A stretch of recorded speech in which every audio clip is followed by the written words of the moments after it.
Good morning. We're going to talk quickly about shingle design in this video. It's going to be a quick informational packed video. If you could on the way in, give it a thumbs up. My name is Brian with Grand Roofing, and hopefully you learned something from this. Alright, so for those of you that do see the nail placement, yes, it is bad. This is a Tamko shingle. Not a fan of it. Absolute terrible shingle in my opinion. Some of you have your own opinions and what, but let's just take the stuff we're going to talk about in this video, and then you use your own judgment. You use your logic if this is true, if it's bogus. Yes, the install is bad. It's mixed with a bad shingle. First off, we're going to talk where the nail placement is supposed to be, because it is wrong. For those roofers that are watching this video, they're going to be quick to point it out. Yes, the nails are way high. They should be down into the common bond and closer to the ends, evenly spaced. That is at least 1.5 inches too high. The common bond is where this part and this part come together. If you look at this, it's a different brand, because I will refuse to put Tamko back in it. Right there. Especially on a steeper roof, it holds this together. I've talked about that in other videos. But what I want to speak about in this video is the designers of this shingle, why I think it's stupid. Their seal strip, it's way too high.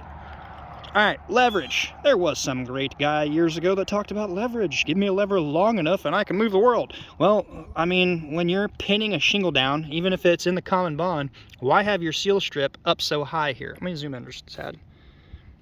So if you imagine this is pinned down and you have a seal strip here and that melts to it, the bottom of that part where the reveal line is going to be loose, blowing in the wind.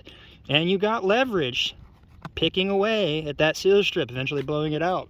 Part of the reason why these Tamko shingles suck. Good thing with Tamko, if you need to do a repair, you really don't even need a flat bar. You can just simply pick the shingles apart. Look at that. Boop. Easy to do. Why? It's just a bad design.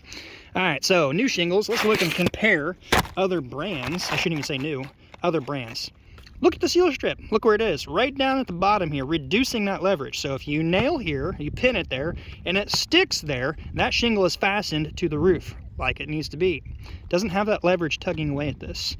So please, if you're looking at using a particular brand, unless Tamko has completely changed their factory and manufacturing process, stay away from it, avoid it. It's a terrible shingle. Yeah. And then also make sure you do a little brushing up on where to install your nails so you have a successful install. Furthermore, on install, if you're in a region where you get some pretty cold weather, below 50 degrees going into winter, colder than that through the winter, you get the winter winds, just take it from me. I've installed over 20 years. Don't install going into the cold season. Just hold off unless you've got a new construction. Because people will say, what happens with new construction? Obviously, new construction, roof it. Try to plan it so you're not doing it in the winter. When it comes to water gushing in and you have leaks going on, yeah, fix it. Common sense, people.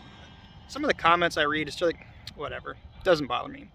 For those that want to take my opinion, views, and information, and then use your common sense, because I'm just some dude on the internet. But does this not make sense when you've got the leverage tugging away at this from it being sealed here? Forget the fact that it was installed bad. Leverage. It's a true big thing. And just to prove it, you ever worked on a vehicle or anything where you got a bolt and a wrench and you can't get it and you're like, ah! Go get a pipe. Shove a pipe over that. Kind of like a breaker bar. Extends the leverage out. More of a travel, more force at where you want to rotate it. In this case, more section, more length here from where it's fastened. Wind blows. Mind-blowing, right? I know. I mean, it's just simple common sense. But, hey, you can be like most every other roofer. Wham, bam, thank you, ma'am. Get her done. Don't care. Smile to the bank. When you have blowouts and issues, hey, just dissolve the company and start a new one. That is if you even have a company. Or you can do it right. Use a little common sense. Make sure you do it right. Not have those issues. All right. No. Does it make sense? Leverage with shingle. Yeah, very true thing. It blows me away. Why? You look at any other shingle brand out there and their seal strips are going to be down a bit lower. There's a reason for it. Because where that nail fastens that shingle down, you want the one above it that sticks. That's what the sticky stuff is designed to do, is hold it down to where it's fastened and secured. Hey, let's move that sticky stuff way up.